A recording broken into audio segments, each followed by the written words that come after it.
when you're a person who has a brain like mine, like yours, who's curious by nature, who walks into rooms, your light shines. It's challenging to dim your light, and nor should you want to, and nor should you want your child to, or anybody to. But I have found in many rooms, I've had to dim my light. I've had to dim my brain. I've had to dim my curiosity, because you're not supposed to be seen and heard, because you're not the star. You're not number one. Yeah. You're not a It's a very director. humbling You're not a profession, yes. producer. It's a very divided community in that way. And even your peers don't like it if you're too smart, or you're too this, or you're too that. Yes, you're telling me that. I'm not Yes. surprised to hear And it, though.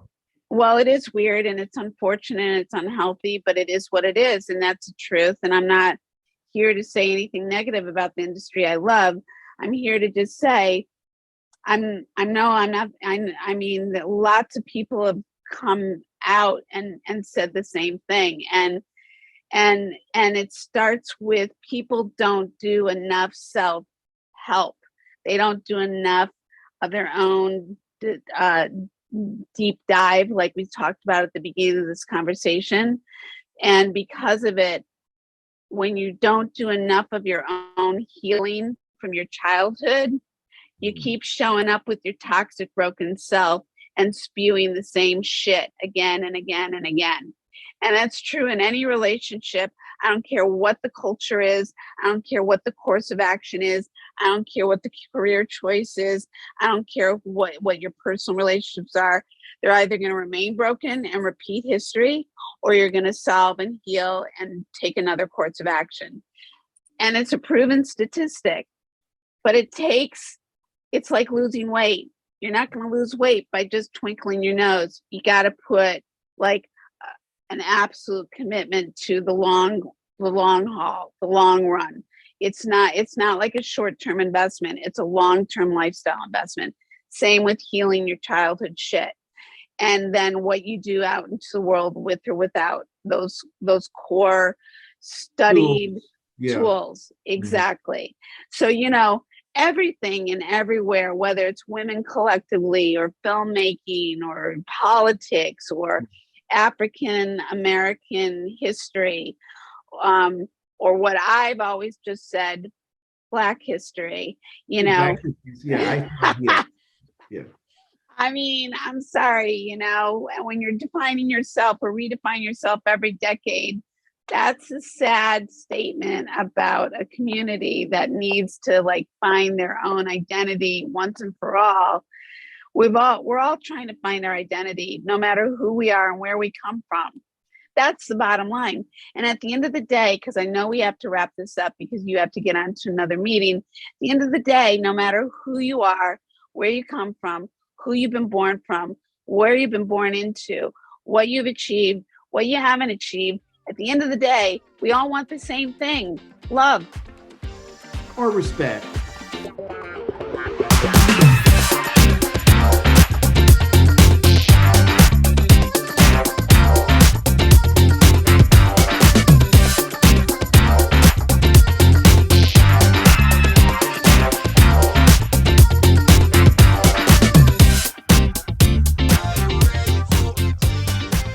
Welcome to Fifi Uncensored Season 3, Episode 14, Part 2, with my dear friend Joe Green. Wow, the power of connection and the power of conversation and the power of realizing that there are just so many interesting conversations we have the opportunity to create out there, which is so random and yet so fascinating to lean in and learn from. This, to me, is exactly how this conversation continues with Joe Green. So I can't wait for you to grab that coffee and that cannoli, pull up a seat, because here we go. Touchy issues regarding right to choose versus right to life in the age of advanced, quote unquote, advanced technology where we were able to save a woman's, in the case that you described at 46, we're able to save the life, but at the same time terminate the pregnancy to save the mom's life. there's no, to me, religion and one's religion and one's morals can help guide a person's decision. Whether or not, well, I should not say whether or not, because I am a Christian, I am a Lutheran. Mm-hmm. I do believe in God's will. Mm-hmm. I do also believe in a woman's right to choose. I also believe that in every single case is different. However, I do think that at some point, the man and the woman, when they're faced with that type of decision that they have to make, if they are religious, that they do need to ask for guidance and support in God's mercy on the decision that they made. I'm a firm believer of that. Now, I'm going to go into a topic that I raised with your sister, which indirectly has a lot to do with what you just talked about in terms of women's rights and women's roles in the fetus, in one's professional pursuits, and also in terms of the choice one makes between being a mom and being a career woman, and at what stage one chooses A over B. So, and I ask this question every time I'm in the African Art Museum. I point out one of my favorite masks. It's called the Nigerian Crest Mask, and it's this woman. It's a sculpture, and if you can look at each, my left and right hand, my right hand shows the face of a woman, and the left hand shows the face of a prepubescent teen. Two faces that are sculpted deliberately in one mold, wooden mold. And then on the top, it has her hair in extended braids defying gravity, not unlike Medusa. And so I talk about this sculpture because it's very unusual, but it reminds people. I said, what does this sculpture look like to you with one or two faces? They all say Medusa. And I talk about the Greek philosopher, if I can pronounce his name right, Herodotus, who actually was the first Greek scholar to talk about the myth of Medusa, but who claimed that this myth really came from Berber legend. I don't want to get into that, but what I did get into were the ways of the Berber women and how they weren't the leaders, they weren't the matriarchs per se in terms of making decisions, but they were the custodians of life and death. Mm-hmm. They birthed children. When a person died, they were at the tomb for 3 or 4 days to make sure that the tomb was closed, not unlike the Mary we remember in the Bible. And it kind of got me thinking, looking in the context of the celebration of the life cycle in African societies and how women play such an important role. We're from the point of birth to the point of death, the woman's role, important role. So I got to thinking also about my experiences in Swaziland and how the power dynamic is passed on from queen mother to the firstborn son, who later becomes the king. And I told Andrea and her daughter about the power dynamic that seems to be most well balanced in African societies, especially before the advent of colonialism, was that one person had the power and the other person had the authority. And so I asked Andrea, I said, so in your relationship, would you rather have the power or would you rather have the authority? You can't have both. You can't have neither. I'm going to ask the same question to you, Felicia. In a relationship, as a female, as a woman, would you rather have the power or would you rather have the authority, and why? It's a great question. It's a really great dynamic question because I think power can feel very ego-driven. Yes, authority. That's right. And authority is the final say, really has the power because you are making the decisions. You are actually executing what takes course. And so to me, it's no different than a kingdom, a king and a queen. It's no different when you use the word custodian from the beginning of life, birth to death. As I shared with you, what women do go through. I just didn't use those phrases. I do think in the end, it would be authority versus power, because authority is the power behind the power. You know, in virtually every single woman I asked answers in the same way. They would prefer to have the authority if brought in the binary. It's an abstract question. Yeah. The reality is that sometimes the woman has the authority and the power sometimes, and sometimes the male has the authority and the power, depending upon the level of knowledge. So if your car breaks down, you and your husband go to the car shop, presuming that you know nothing about cars, you're going to defer all the decisions to him. All right.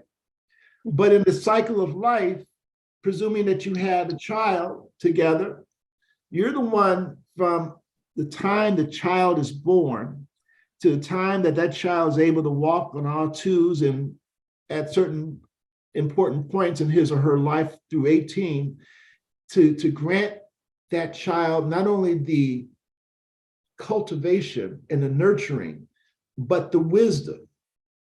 It is a natural, I believe, virtue that mom women's have. I think that for the father, the power comes from the authority. Power can be translated into protection.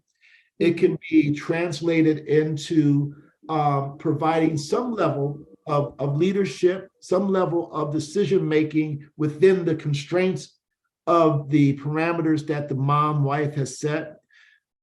I'm just providing this in the context of the current situation with many, many dysfunctional Black families, poor Black families. They don't understand the difference and they don't know how to use it properly. And so I look at this and I analyze this every time I see a domestic dispute going on among my neighbors or among students and their parents or what have you. Now, I'm going to ask you another question because I've been listening to you. I don't want to be rambling on abstractly. No, ask me anything. So when your mother had when she knew that she could go to Madison Law School, did her mother have any sort of say in terms of supporting that decision? Or do you remember what your mother said about your grandmother saying about her? So it's interesting. It's interesting because both of my grandmothers were entrepreneurs and, and definitely made money in their own way. My grandmother on my father's side was a manufacturer and retailer of women's ready-to-wear with my father and grandfather. And my grandmother on my mother's side did hair, and my grandfather was a politician, real estate man. What their interaction was, I mean, this was before we were conceived. I do not know. I know that there was so much strife just in the fact that my parents were married, that there was just so much upheaval that I think that was the underlying to so many decisions being made moment to moment. So I know that when my mother actually wanted to go to Northwestern for a journalism degree for undergrad, my grandfather didn't allow for it. And so she had to stay local in Rockford and go to an all-girls college, which at the time was Rockford College. Rockford College was an all-girls? I didn't know that. Yeah, she was the last class of an all-girls school. It became integrated into both sexes. Her class was the last class to graduate as an all-girls class. Okay. So she wasn't allowed to go away, which was part of her impetus to, leave her community, because she just was so desirous to have her own voice, to have her own space, to be heard, to be seen, not because she was loud, though maybe some would think she was. I mean, she was definitely, she was a woman who was a young mother who was, devastated with John, F. Kennedy was killed and Martin Luther King was killed, and listening to Beatles while raising babies while my father was away, working 7 days a week at the family stores and kind of being left all alone. So this very well-educated woman all of a sudden was pregnant 7 times in 8 years, going through postpartum depression and dealing with, an emotionally, let alone otherwise, like abusive kind of environment, because it was like all of a sudden she was a shut-in and dealing with a father who, was joined at the hip by my grandparents, and again, like a fish out of water. And so it wouldn't have mattered where she got the support from. You got to remember, this was the 50s. Yes. Women, she was already more ahead of herself than would be expected. And yet we're going to pull you back down like the crabs in the bucket, like put you in your place. Mm-hmm. And it's very easy. I mean, I see in even current times, one of my, I can see contemporaries who are doing great in their careers, who are, in their 20s, who are all of a sudden having babies. And it's like everything shifts. Like your powerful position just all of a sudden completely gets spun out of just, because now you're like exhausted raising a baby, and your man may or may not be adjusting to this whole situation well. Like, it doesn't matter if it was 2023 or 1956 or 1870 or, BC, AD, whatever. I do believe this has always been the story, and it's never changed. And I'm a very expansive thinker, as I think you get. But I think at the core of it all, it's always going to come back to some very basic elements in life. Human nature, man versus woman, and then societal, contemporary issues and where in the world you are that determine the outcome of your trajectory. If I don't want to go back in time, not in your time or your mother's time or your grandmother's time, but it's both of us would agree that the professional career opportunities for women are unsurpassed. So what advice would you give a young lady who's 18 or 19? She shows the capacity. She has an academic profile just like yours. Mm-hmm. Go to any college she wants to in the United States with full ride or half ride, whatever. She can afford it, mm-hmm. Based upon her merit. If her desire is to eventually, get married and have a family, that's what she wants to do. Mm-hmm. She realizes that she can also excel, in college and university, and she wants a career. What would you advise her to do in terms of how she's going to sequence those plans out over the next 10 to 15 years? It's a great question, because first off, I say to all women, you need to have your own financial freedom, because you never know when the shit's going to hit the fan. So I don't care how many babies you birth. I don't care how many career paths you have. I don't care where you live, how many different places you live. At the end of the day, you will always need to have financial security, because financial security is your freedom to choice. It's your freedom to access. It's your freedom to being heard. Where again, being a female is already, I hate to say it because it's going to sound so backwards, and it's not, because I'm a modern traditionalist. I don't call myself a feminist. I call myself a modern traditionalist. I grew up around feminism with the breakthrough of it as a child, but what I know is, as a woman who's been able to buy my own property, as a woman who's got a credit score that people, it's not about, our country is developed on things like that, where you can or cannot have access to things that I didn't have when I came out of college, with financial debt that, is no different than the financial debt comparatively to what people are experiencing now, but I Right, had to pay it all right, back. I right. had to pay every dime back.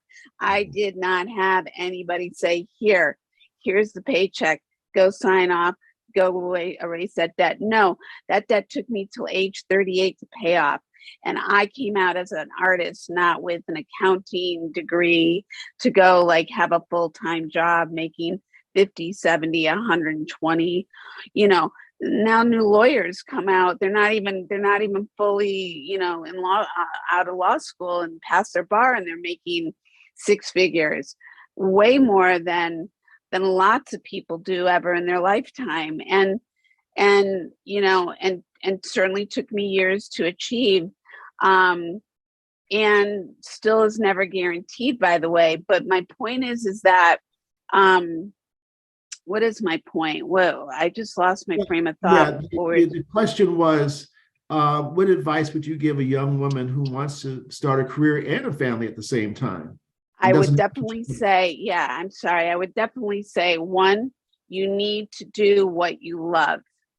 You need to find what you love, and you need to be not only willing to learn from others, but to be self-motivated.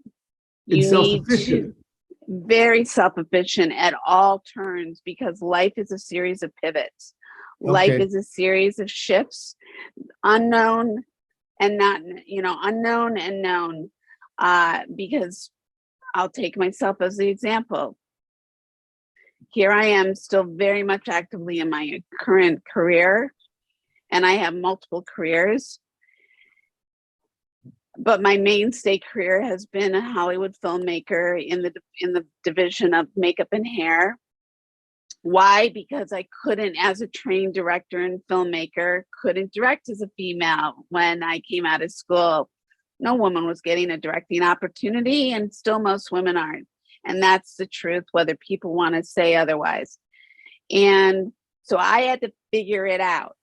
And I had to pay back my bills, pay back my school loans, put a roof over my head, be able to have a car, pay my bills. And how was I going to do that? I had to have something that nobody could take away from me. My art, you couldn't take away from me. My brain, you couldn't take away from me. My eyes, ears, all my capacities, you can take away from me. But how was I going to be a functional human being in the world?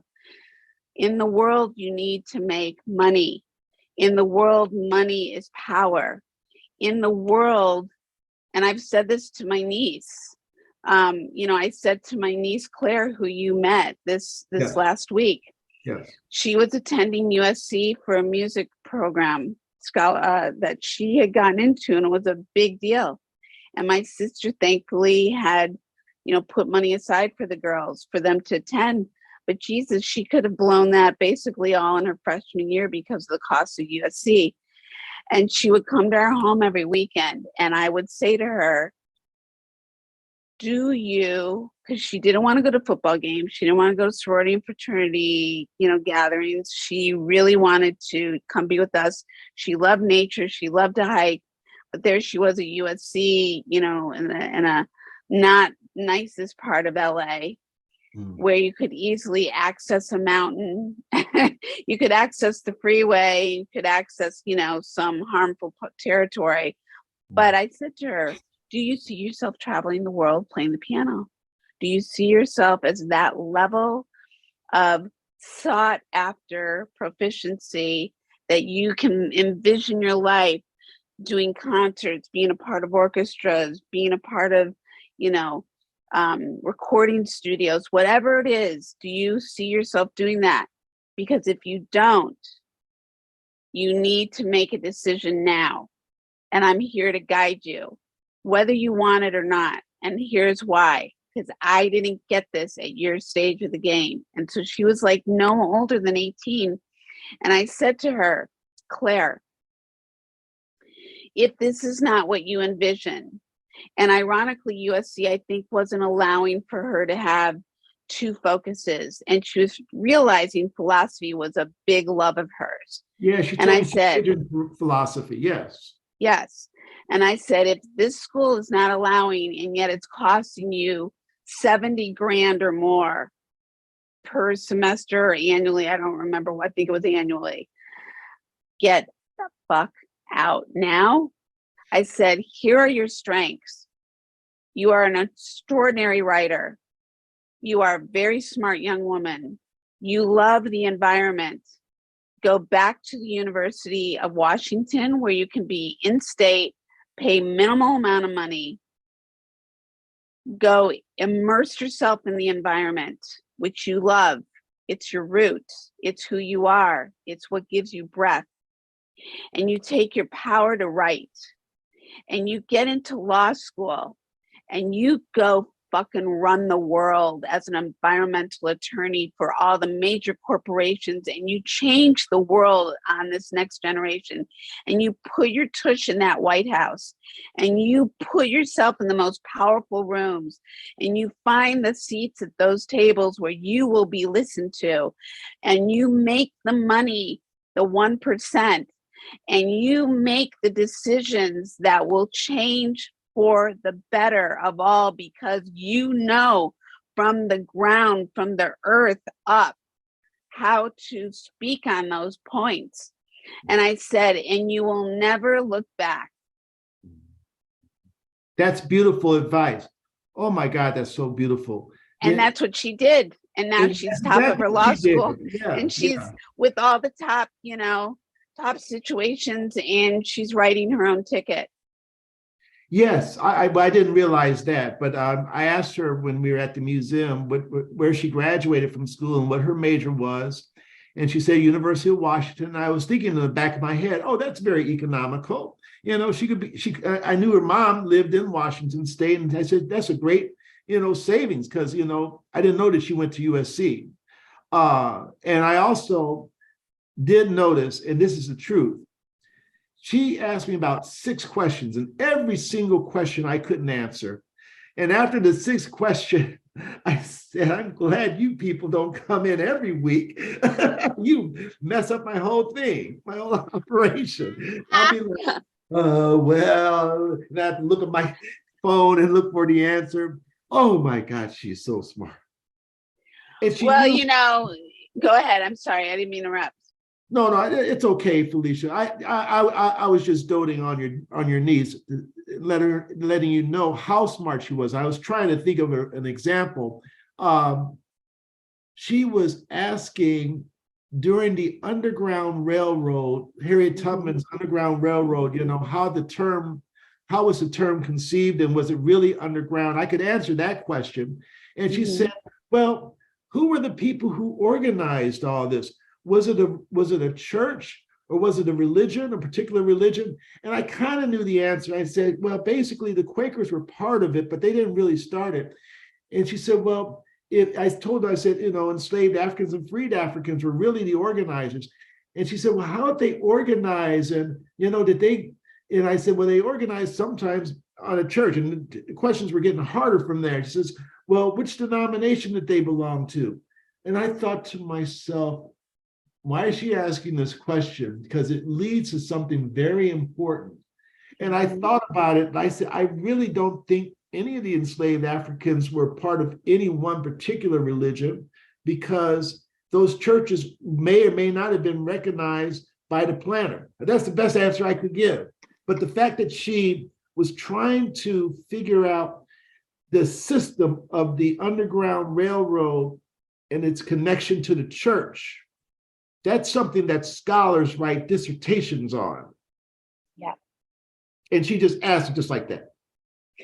Oh yeah, welcome to Claire's brain. And what I love so much about her, and why I'm so proud she's my niece, because, and I want to go into, first off, you are a docent at the Museum of African American History that we didn't even touch on. And you are, you're part of civil rights, history. You've been on a lot of boards, you've been on a lot of things that we haven't even touched on. One of the things, and I'm just going to dive right into this, and it's going to be very random kind of to dive, but here's a perfect example of what we're going through right now in our society. And we've been going through this forever. but it's really, I'm going to just uncomfortably go there. So right now, what I find is that we have a lot of separatism versus collectivism. Yes. And it's happening across the board culturally. It's happening across the board in environments of the workplace. It's happening, throughout society in all different circumstances. I see it happening in Hollywood. It's definitely happened since the pandemic. There's not enough color. There's not enough diversity. There's not enough inclusivity. There's not enough all those things. And that's been true all along. Yes. I think it's also ironic that as a woman who happens to be looks like a white freckle-faced woman, how all of a sudden I no longer am considered part of the diversity or inclusivity because I don't look a certain way or what have you. The interesting thing about Claire, as an example, is here's this very white freckle-faced girl that has so much to bring to the table that it cannot be looked away from. Why? Because there is no other kid coming up like herself with climate change, with environmental law, that literally has been the youngest female ranger in all of the Northwest, that has led her own forms of expeditions and what have you on the land, that can talk about the changes that she's witnessed since she was a very little girl to now the time that she's a quarter of a century old, that no corporation, no law firm, no politics, no Sierra clubs or whomever will turn their backs on, because this is an asset. And I think that what we've done to one another, and I think that I understand that as somebody who is married and lives with a Black man, who has been raised as a Sicilian Jewish girl who saw discrimination since I was born, I understand and empathize for all communities who don't feel welcomed and have a seat at the table. Yes. But I've lived that. And I've been trying to break through that myself. And this is not about me, but it's about the bigger story that we all need to be heard. We all need to be included. We all have value. Enough the fuck already to stop closing doors on one another. Because once you think your door has been open, all of a sudden there's no room for this one over here. What are we doing? We're just repeating the same bullshit on each other. We're just repeating the same bullshit, exactly what one doesn't want done onto them, onto others. Am I making sense? Oh, absolutely. I'm from Chicago. We many of the immigrants who came to Chicago after the Great Fire were the bastards of the Western world. The Irish, the Italians, the Slavs, the Blacks, the Mexicans.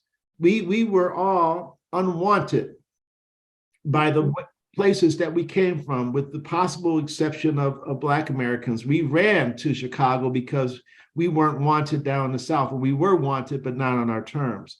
So I guess what I'm trying to say to you, Felicia, is that I do understand, coming from Chicago and the history of our city, our ethnic history. Yeah, and because our family is all from there, even though we were born and raised in Rockford, that's where we rooted from just before, coming from Europe.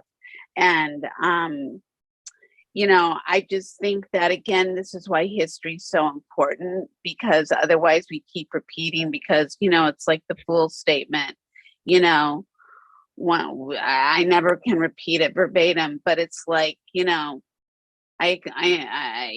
can go through these experiences and wake up one day and go, oh my God, what did I participate in? But if you keep repeating the same bullshit, then that's on ourselves. And we keep repeating the same unfortunate bullshit in all ways, in all cultures. Yes, we do. And this, I do not think that these recurring historical experiences that you are characterizing are by accident or in any way arbitrary.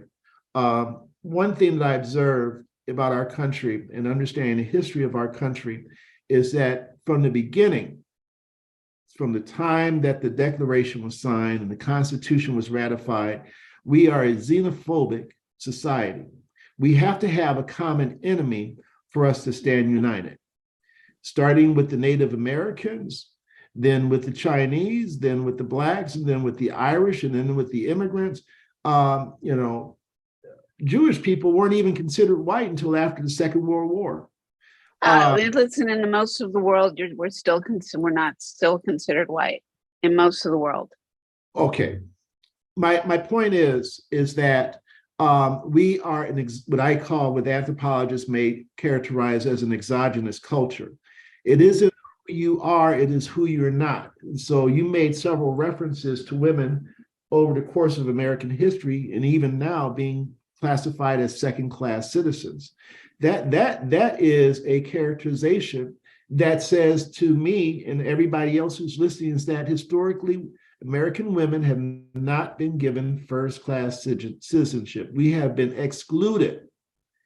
And so I think that consistent with this social thought of xenophobia, of living in an exogenous type of mindset, we will always have the same historical outcomes if we're excluding people deliberately.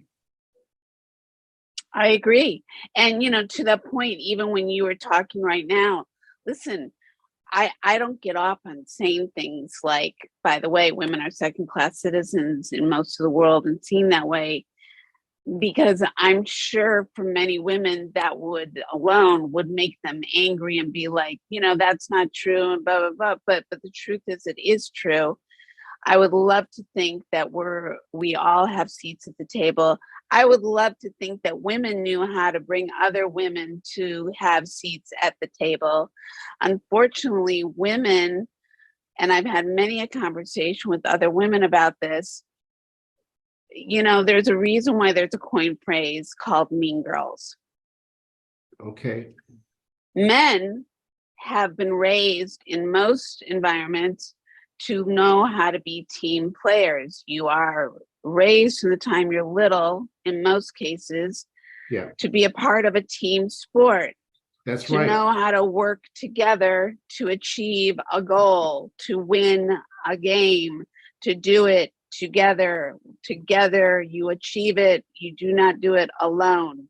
Yes, that's right. Women collectively, still to this day, even as women's sports evolve, but so very little in comparison, do they as together get raised up collectively. Yes. It's more, how do you become the starlet? How do you shine? How do you be seen? How do you be heard as an individual downhill skier, as an individual tennis player, as an individual swimmer? Yes, you may be a part of a U.S. team or wherever you are, but you're still in individual sport-minded circumstances that rely upon you yourself alone and how dedicated and hard you train and focus to rise. And then at the cost of what? Maybe your mental health, maybe at your identity, maybe at being subjected to sexual bullshit, maybe at being having your own sense of lack of confidence and limited beliefs or imposter syndrome. I mean, the list goes on. So, God forbid, again, you be the crab trying to climb out of the bucket and be excellent at something you're passionate about and achieve. Then what? Then there you are in your skin, still having to look at yourself in the mirror going, who am I and what's my value and what's my purpose? And that is also always shifting and changing. Like I said, life is a series of pivots. And women, I don't think that men don't go through this. I think that men aren't given the space to explore it, in the manner that they deserve to get in touch with their emotions and feel that, because of just how society is. And depending upon the environment you're born into, will be at a poor Black community or not, or, you know, it has its own list of things that you have to overcome and work through. But here's my point, and I can just observe it with my husband. So my husband's dealt with a lot of racism in Hollywood over the years, probably earlier on than I hear more currently. And I don't bring that up for any reason other than to say, but what I've also seen collectively is he has groups of men around him who collectively work together and raise each other up. And together they provide. So their households are cared for. So their livelihood is cared for. So things are cared for. In my realm, that's not the case. It's not that there aren't groups of people who can harmoniously work together, but it is such this power versus authority strife and disconnect that makes for such toxic environments at times that shouldn't be. Like when I became a filmmaker, I thought, oh my God, I'm going to be surrounded by the greatest minds, collectively creating these stories visually, artistically, emotionally, telling these stories from around the world, you know, fictional and truth bearing, that are going to change the world and touch many lives. Little did I know, and that my career did start out that way, but little did I know the level of ego and narcissism and toxicity that it would fester into in manners that I just was like, it's unrecognizable to what I came in at doing, even against all odds as a female. That's the joke.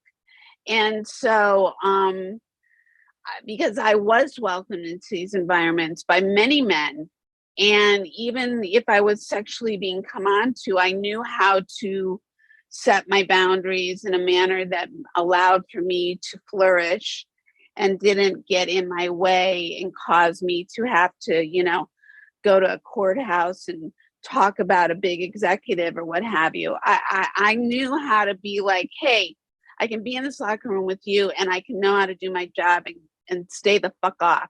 Like, right. I'm not here for that, you know, and just set my boundaries. And going back, way back into our conversation about, you know, women coming up and, you know, their mindset and they're being compared and the value of their beauty and the value of their intelligence and how do you package that together and put that out into the world and successfully do that. Let me tell you, that is something that women struggle with every day of their life for all sorts of reasons, whether it's hormonally, visually, the environments that they're in, their own self-esteem, as life evolves, whether they're 12, 22, 42, 82, 102, because they're always being faced with different challenges in life, be it health and wellness, be it mental health and wellness, be it what their responsibilities are, be it where they're at in their achievements or not. And, you know, you just got to be able to find it from within yourself and have great support and love around you to keep your business sane, so to speak, and grounded at all times. That's really the root of it all. I really hope, Felicia, for as long as you remain in the industry, that there can come to reason a women's collective of professionals or aspiring professionals in the movie industry, because I don't know behind the scenes, aside from the movies I watch, which I have to say is not as many as I did 20 or 30 years ago. But I can pull another analogy.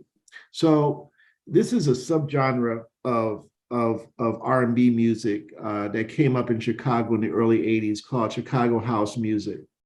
And I remember, you know, even though I went to Wayland, the summers I stayed home, all these guys who are around my age would be playing at Chicago State or one of the high schools and what have you. I mean, and these were just like 16, 17-year-olds making like $10,000, $20,000 a hit.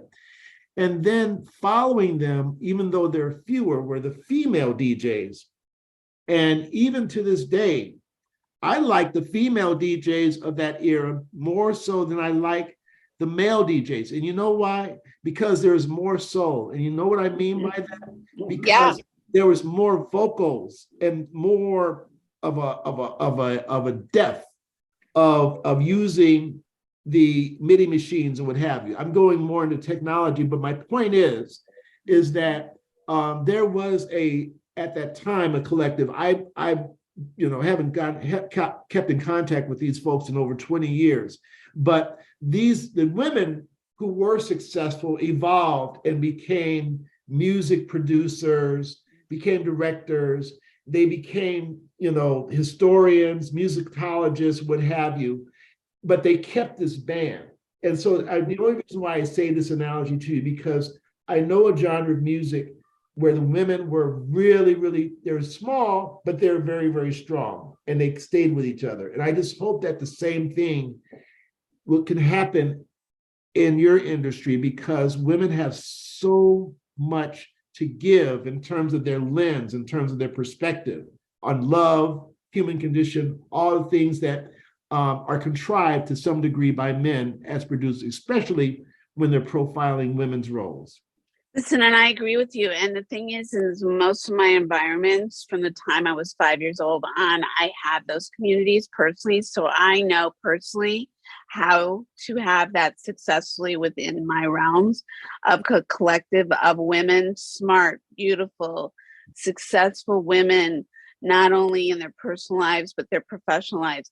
And I too have that in my industry collectively with many women, one-on-one or together, what we've done harmoniously. May the bottom line, yes. I just may want to ask a question. Please keep your thought. I just thought of somebody, Gina Davis. Do you ever talk to her, or do you follow any of her post-acting? So the only integration I ever had with Gina Davis was from like a 6 degree of separation. Okay. Ironically, it was her hairdresser at the time, who's no longer with us, who died probably, it feels like within this last decade. And my only path crossing with her at the time was, in fact, at his memorial at his home. Okay. Other than that, no. And I know she's a great person who has certainly, from a grassroots perspective, done her own kind of advocacies, within the realm of filmmaking and voices heard and so on and so forth, especially for women and what have you. And I love that. Wait, it's interesting. I'm going to go back real quickly. Please do. It all stems from fear and insecurity. Any bullshit that happens in any environment that's not masterfully working stems from fear and insecurity. From people's fear of what they're not having, who they're not being heard from, what they're not being seen, and how can they get what they want from what was somebody else's success. I've seen it. It's kind of what I call Arthurian's table. It's so like history again, like Shakespeare was right on the money about talking about life stories and taking those examples, whether you're talking Hamlet or Arthur, the Arthurian table, whatever it is applicable, you can see that again and again in life, in history, contemporary or going back.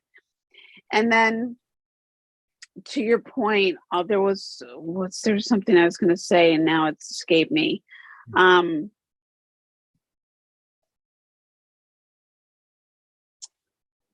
I think that there's a lot of incredible. Yeah, I think that there's a lot of incredible women doing things. But here's the thing that I noticed, and I was going to highlight this. There was a female director producer on Broadway who was just highlighted. She was the first woman to win a Tony.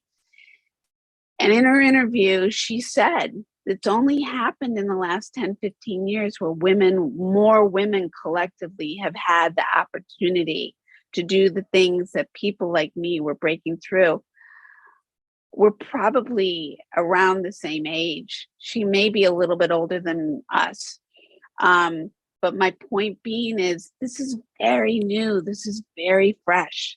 Listen, when the Oprahs of the world were coming and breaking through in 1983 locally in Chicago, nobody knew who the hell she was in 1983. I was slipping a handwritten letter under her door in Water Tower Place because she moved in across the hallway from a dear friend of mine that I was in college with, who, by the way, lived in Ohio, whose parents were plucked out of Ohio by Ray Kroc, sent to England to launch McDonald's and made them multimillionaires, now living in Water Tower Place in the early 80s, where now this woman by the name of Oprah, who my friends were like, who the hell's Oprah? And I'm like, Oprah, this woman's going to become, and I had the vision to see who she was going to become.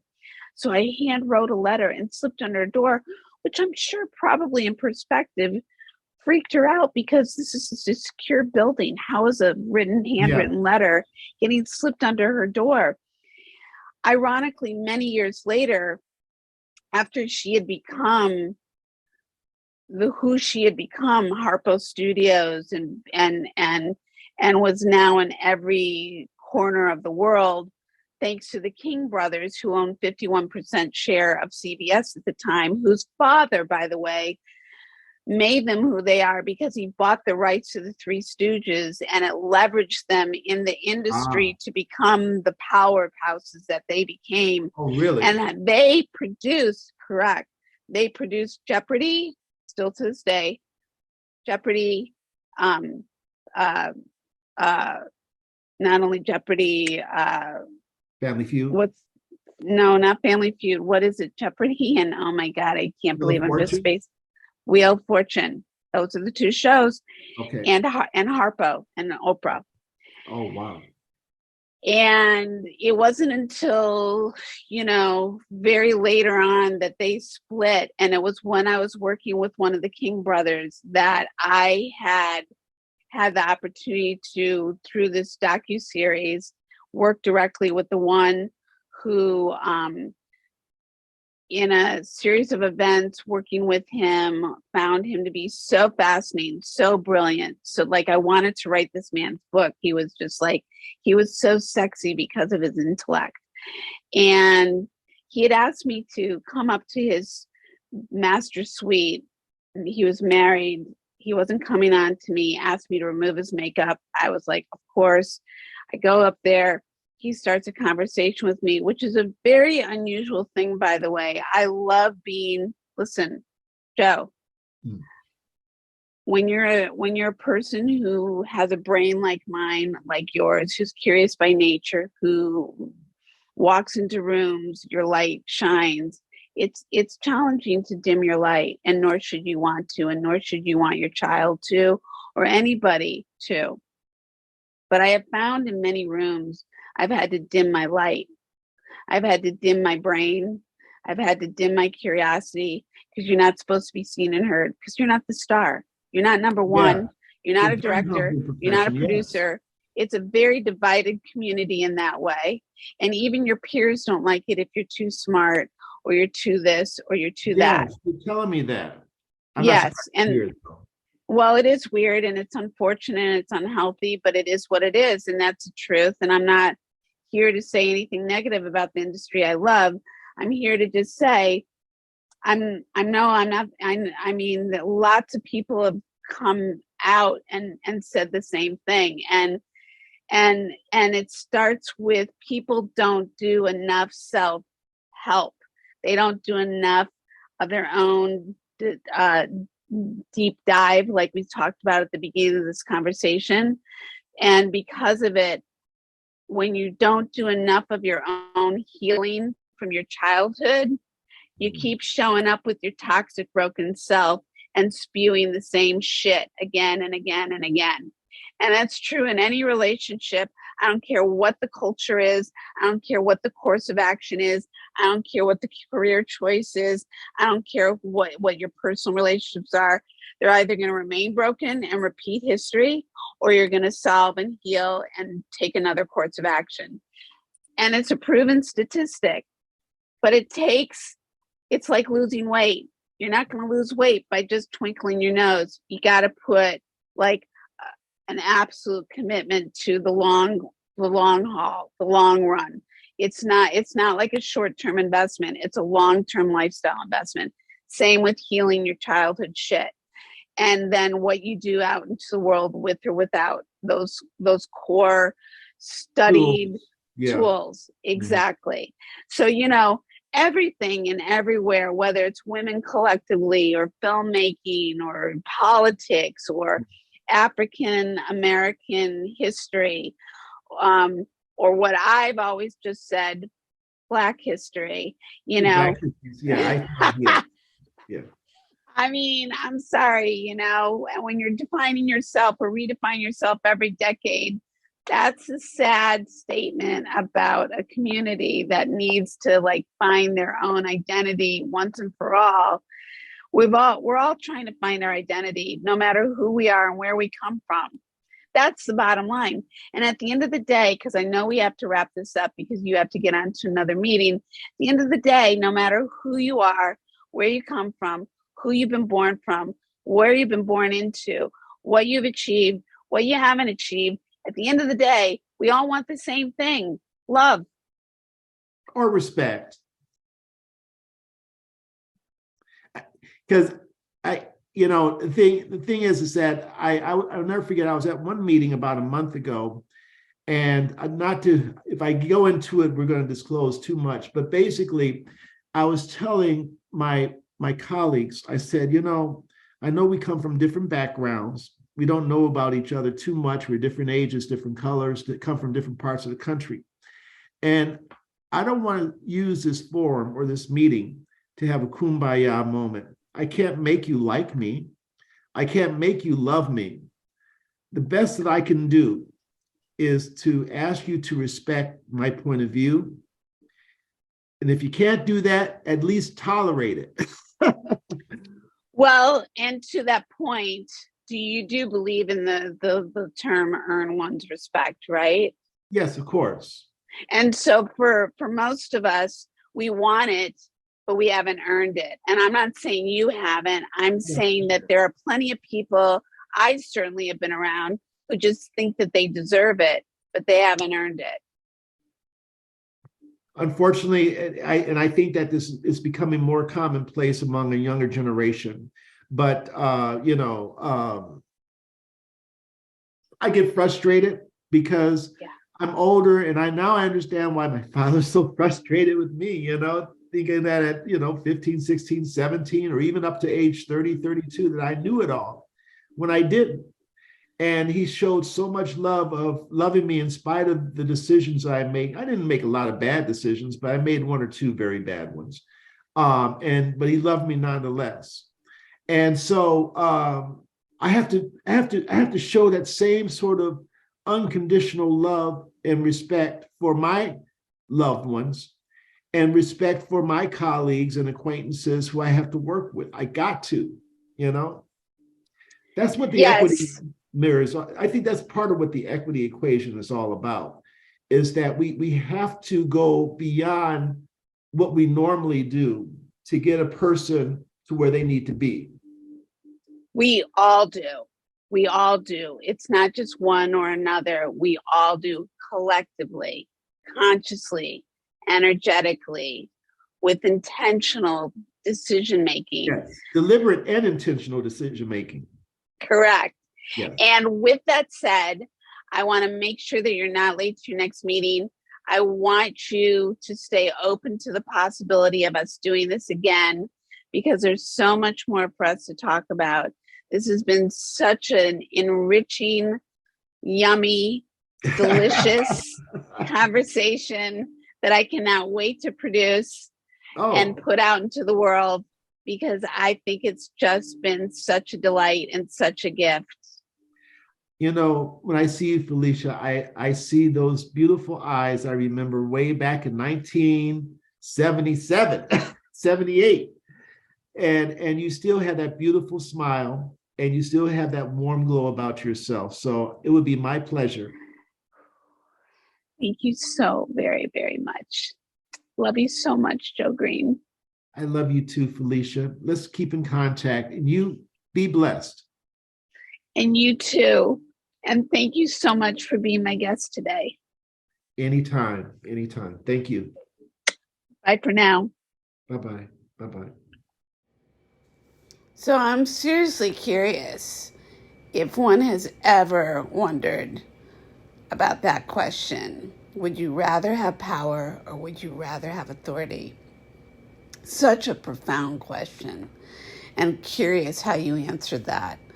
As well as, did you not find that the ability to sit down and create a back and forth conversation with a peer of yours could really open up such a vast perspective of learning for all around? So join me next week as we continue great gatherings around the campfire, as I cannot wait to share my next guest with you. So in the meantime, join, subscribe, share the Camp Fifi Uncensored podcast, where the spirit is young, the soul is wise, and the life stories are vast, and where we talk about everything from soup to nuts, or what we like to say, from cannolis, egg in the holes, and don't forget the s'mores. Join us next week. We've got a library full of content on all listening platforms, and so excited to share it with you. Bye for now.